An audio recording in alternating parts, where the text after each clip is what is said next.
There were times when I stood at death's own door, only searching for an answer. Well, it's the meaning of life, isn't it? That's it, really. Ultimately, that's what we're all wanting to know. What is the meaning of life? Wasn't really summed up in that Monty Python film, I didn't think. I think my favourite bit of that film is where Graham Chapman is being chased by, I don't know, several naked women. That is very, just the look on his face is just. Anyway, yeah. But, oh dear. Now, I'm a little bit behind with events on YouTube. I'm getting a bit pissed off with YouTube anyway. There are a few things I'm not very happy about, but one of them was pointed out to me by Steve HV, and he quite rightly said, because I did it when he said this was the case. If you just get YouTube up and just put flat Earth into YouTube, and I don't know how many videos down I had to go before I got to something worth worth even thinking about watching. So that is a bit of a pisser to me, because I know that most people just go for the first two or three things in the pile, don't they?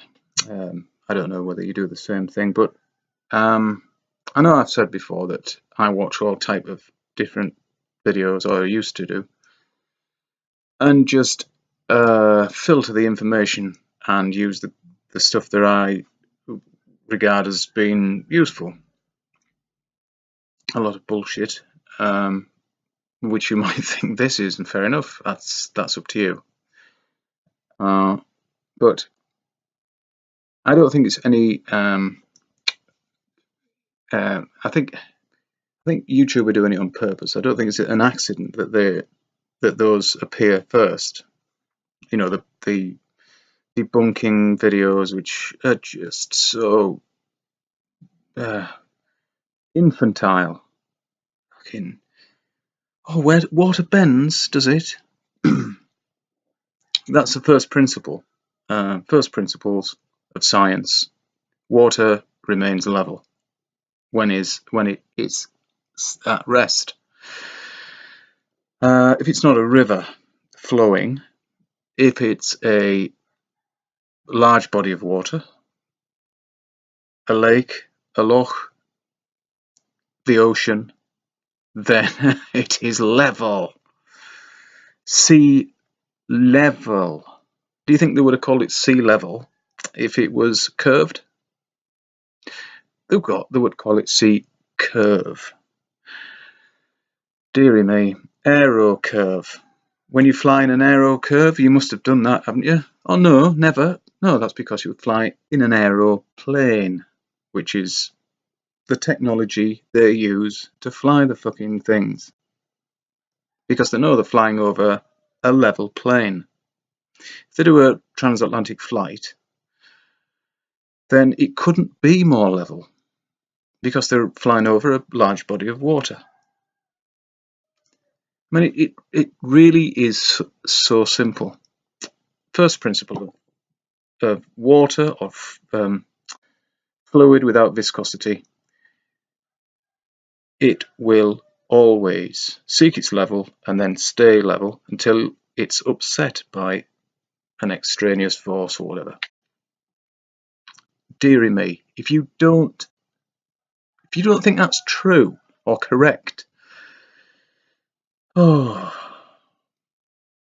I won't say there's no hope for you, but I just have no patience at all with people who think that water behaves differently, and yet can't show any evidence, or well, evidence, proof is what we need of the curve. But of course there isn't any. It's like, well, it is like the Emperor's New Clothes, isn't it?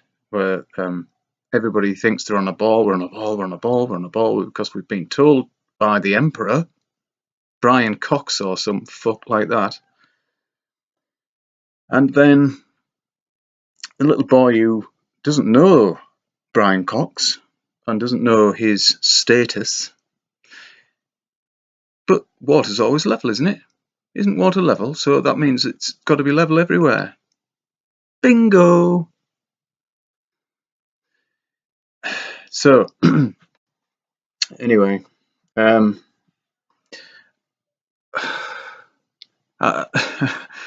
have been a little bit troubled recently by, just let's say it's whispers in the grapevine that, well, I won't say any more because it's a little bit sensitive, really. But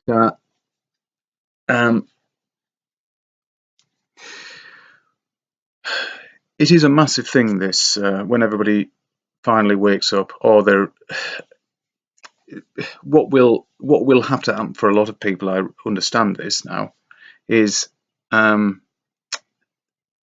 Brian Cox type person will have to, but not him, but will have to say to them, to the general public on television, NASA are full of shit and the Earth is a level plane, and then they will take it on, because without, because they can't think for themselves. Oh no, I that's what I was told, so that's what I believe to be true. Well, how about using your own mind, your own brain, and apply logic? Now, okay, what is logic? So you're crossing the road using your own senses. So you see a bus coming and you think, yes, now is a good time to step out into the road. Now, that's logic. Yeah, if you want to kill yourself or have horrendous injuries, that's the way to do it. That's logical. But if you want to cross the road, get to the other side, and remain healthy, then you use your senses, your ears, your eyes. Now, you don't want to use touch. You don't want to touch the bus. Touch the road, or the pedestrian crossing, or whatever. Go. Don't go when the bus is coming for you. Go when it's gone past you and there's nothing else coming. Either way, go then. That's logic, isn't it? That's a logical way to cross the road. It's using your senses.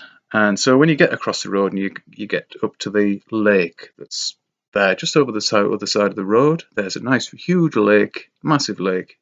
Now, is that curving? Is that bending? Don't forget it's 8 inches per mile squared. So it's square the mileage. So for you times, just, you know how to do this, but you times the mileage by itself. So if it's 100 miles, yes, you times it by 100. And that's how many inches there are. Then you convert that into feet, or yards, or miles, if you like, because, yeah, 300 miles, I think 300 miles is something like 11 miles of curvature. Just think of that. And I know this is only anecdotal, but we can see things far, far in excess of what should be over the curvature on the sea and on big lakes, such as Loch Ness. There's no point in trying to film in Loch Ness, i.e. under the water because it's very peaty and murky, and that's why the Loch Ness monster, remains a mystery. Look, obviously there isn't one. If you think there is, dearie dee, it's a tourist lure. That's all it is. I'm quite sure of that. I mean, it could have been, but that's what it's used for now. I don't know why it was instigated, but that's what it's used for. And good fun, but it's not real. It's not real. It's as unreal as the curvature in Loch Ness because there isn't any. People have said that you can see not from one side to the other, not one side, but one end to the other. It's a long, long way, but again, you can see far, far further than you should be able to if we were living on a ball of 25,000 miles circumference, or just under, I think it is. My face is matching my t-shirt today. I don't know why that is. I haven't really caught any sun. This is I think it's the second or third day of sun, and maybe I have caught a little bit. I've come in now to have a cup of tea because I'm a bit weary, and I'm a bit weary of this lot. I'm thinking that is there an alternative to YouTube? You see, YouTube is excellent at a great many things. It accepts far more videos per day than would be possible if I started up my own YouTube, say. I would have to buy a server, like a big machine, big, huge sort of computer-y looking thing. I have seen one, and about the size of a chest freezer, the one I saw anyway. Now that would be great, but it's fairly expensive to keep that running. And then how would you get that money back? Well, through advertising. But until you've got a great deal of content, no business would want to advertise on your channel. So that is a bit of a problem. You need a substantial amount of capital before you could start something like that, I would think, these days. Now, I know there is another one. I'm aware of another one called VidMe, a similar thing to YouTube, and I have looked on it, and it seems like it's a great load of content on there as well. But unfortunately, YouTube is very popular. So I have actually heard somebody though say, this is a very good idea. I think it was Dell actually, but I don't know. That you could just simply post on YouTube a link to your real content on another what do they call it? And a similar thing to YouTube, which would be free of constraint, shall we say, because they are really cracking down now on people who are telling the objective reality, trying to get it across to people. They're hitting them with copyright strikes, but it's not only that. It's what you actually say. The restrictions if you say fuck a lot, or use what they call bad language. I just call it language. Not to swear is really, it's you trap your thumb in a door. What are you going to say? Whoops. Or are you going to say motherfucker? Well, I know which I would choose. And actually swearing, it does help with the pain, so they say, and I quite believe that.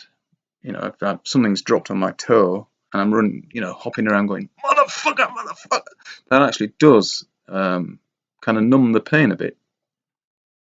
Anyway, it's time for me to go.